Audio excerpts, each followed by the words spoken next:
नमस्कार दोस्तों, इंडिया बोलेगा न्यूज चैनल में आप सभी का स्वागत है। जौनपुर में सुरेरी के अररिया निवासी सराफा व्यवसायी ने खुद के अपहरण की झूठी साजिश रचकर परिजनों से 40 लाख रुपए के फिरौती की मांग किया था। मामले का खुलासा तब हुआ जब 3 दिन से अपहरण का मुकदमा दर्ज कर पुलिस मामले का पर्दाफाश करने में जुटी थे। बता दें कि मंगलवार को सराफा व्यवसायी को हीरापट्टी मलेथू गांव के गांधी घाट पुल से पकड़ा गया। आरोपी को पकड़कर संबंधित धाराओं में मुकदमा दर्ज कर जेल भेज दिया गया है। थाना क्षेत्र के अड़ियार हनुमानगंज बाजार निवासी 24 वर्षीय सूरज गुप्ता पुत्र प्रदीप गुप्ता बीते 19 अक्टूबर की सुबह घर से निकला था और देर शाम तक घर वापस नहीं आया। परिजन काफी खोजबीन किए लेकिन कहीं कुछ पता नहीं चला। वहीं शनिवार की सुबह सूरज के चाचा राजीव गुप्ता के व्हाट्सएप पर सूरज के ही व्हाट्सएप से अपहरण कर लेने और 40 लाख रुपए की फिरौती मांगने की धमकी भरा मैसेज आया। मैसेज मिलते ही परिजन परेशान हो गए और घटना की सूचना स्थानीय पुलिस को दे दी। सूचना पर पुलिस ने मुकदमा दर्ज कर आवश्यक कार्रवाई में जुटी हुई थी। इसमें पुलिस द्वारा 5 टीमें गठित करके छानबीन व दबिश देना शुरू कर दी। वहीं सोमवार की दोपहर पुलिस को अपहृत सूरज का लोकेशन मिल गया, जिस पर पुलिस तत्परता बरती हुई थी। वहीं मंगलवार की भोर में 4:30 बजे थाना क्षेत्र के ही हीरापट्टी गांव के समीप गांधी घाट पुल के पास से गिरफ्तार कर लिया। पुलिस के अनुसार युवक के घर से गायब हुआ था और परिजनों को अपहरण की झूठी सूचना दे रहा था। फिर मोबाइल का सिम निकालकर दूसरे सिम से व्हाट्सएप पर मैसेज भेजकर परिजनों से 40 लाख रुपए की फिरौती की मांग कर रहा था।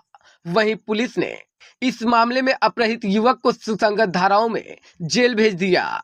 युवक का 2023 में पहले भी भदोही में अपहरण होने की सूचना मिली थी, फिर यह मड़ियाहू के पास मिला था। इस बाबत एडिशनल एसपी ग्रामीण शैलेंद्र कुमार सिंह ने बताया कि खुद के अपहरण की झूठी सूचना युवक द्वारा दी गई थी, जिसका पर्दाफाश हो गया है और युवक पर विभिन्न धाराओं में मुकदमा दर्ज कर जेल भेज दिया गया है।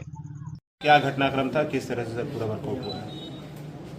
दिनांक 19/10/2024 को थाना सुरेरी अंतर्गत अड़ियार ग्राम निवासी प्रदीप कुमार गुप्ता ने एक थाने पर लिखित सूचना दी थी कि उनका पुत्र सूरज गुप्ता उम्र लगभग 24 वर्ष ये घर से सुबह भोर में टहलने निकला था और रहस्यमय परिस्थितियों में गायब हो गया है। इसका अपहरण कर लिया गया है। इस सूचना पर तत्काल समुचित धाराओं में अभियोग पंजीकृत हुआ और चूंकि एक बड़ी सनसनीखेज घटना थी, पुलिस की टीमों का गठन किया गया और पुलिस अधीक्षक जनपद जौनपुर के नेतृत्व में इसमें 5 टीमें लगातार काम कर रही थी। स्वाट सर्विलांस की टीमें काम कर रही थी और इसी दौरान इस अपहृत ने अपने कई लोकेशन बदले और अपने मोबाइल से ही उसमें से सिम को निकालकर और वाईफाई के माध्यम से व्हाट्सएप का प्रयोग करते हुए इसने 40 लाख रुपए फिरौती की मांग की अपने घर वालों से। लगातार मैसेज किए कि अमुक स्थान पर पैसा भेजा जाए और वहां हमारा आदमी जाएगा, पैसा ले लेगा। और इसमें लगातार पुलिस की टीमें इसको ट्रैक करती रही और अंत में पुलिस के दबाव से इसने इसी इलाके में इसको आना पड़ा और हीरापट्टी मलेथू के पास सुरेरी में अंत में पुलिस की टीमों ने इसको रिकवर कर लिया है। और पूछताछ में इसने स्वीकार किया कि ये वास्तव में इसका अपहरण नहीं हुआ था। ये स्वयं ही अपने अपहरण की कहानी को इसने बनाया था और खुद ही इसने फिरौती की मांग की थी अपने घर वालों से। ये सारी चीजें इसने स्वीकार किया है और इस स्वीकारोक्ति के बाद इस घटना का अनावरण हो गया है और जो अपहरण का मुकदमा लिखा गया था इसको तरमीम करते हुए फिरौती की धारा में 308 और 318 बीएनएस के अंतर्गत अपराध पाते हुए इसमें इसको गिरफ्तार करके और जेल भेजने की कार्यवाही की जाएगी। मोटिव ऑफ क्राइम क्या था? मोटिव यह है कि यह बहुत ही रहस्यमय व्यक्ति है और ये कई चीजों को फील करना चाहता है कि हम ऐसा करेंगे तो हमको क्या लगेगा।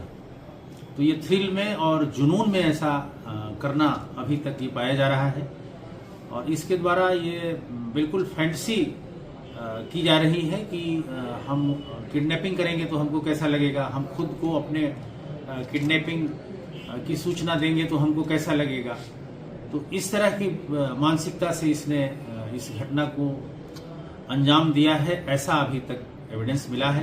क्या इस घटना में परिवार वाले क्या कहें, क्या परिवार वाले इससे पीड़ित हैं? परिवार वालों को ये लग रहा था कि ये घटना वास्तव में अपहरण की हुई है, लेकिन जैसे उन्होंने पूरा इंट्रोगेशन हुआ और इस बात को देखा और सुना तो उनके भी होश उड़ गए कि ये लड़का जिसको कोई कमी नहीं है घर में, ये ऐसा कांड कैसे कर सकता है।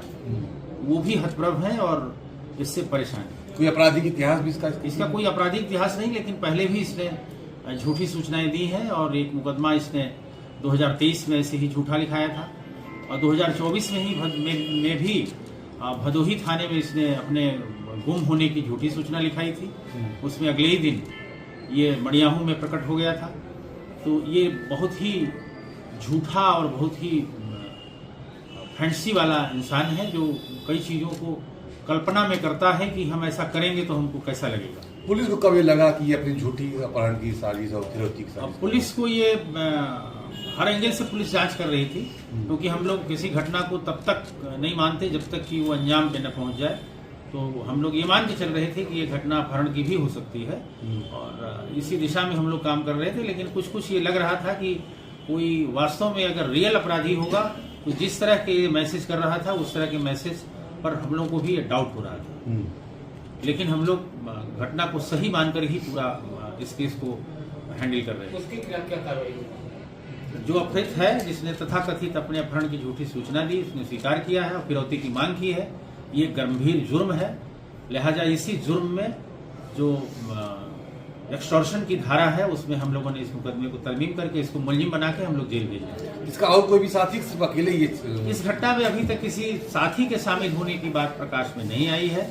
कई लोगों से इसने चर्चा की थी, उन लोगों ने इस बात को तस्दीक किया था, लेकिन इस घटना में उनके संलिप्त होने की अभी तक कोई जानकारी नहीं। और वीडियो में एक फोटो वायरल हुआ था और वीडियो में उसका अपहरण किया गया है, तो उसका क्या तर्क? इसमें ये बात आई कि ये जिस बस से ये सफर कर रहा था उस बस पर इसने रिक्वेस्ट करके और किसी से फोटो खिंचवाई थी।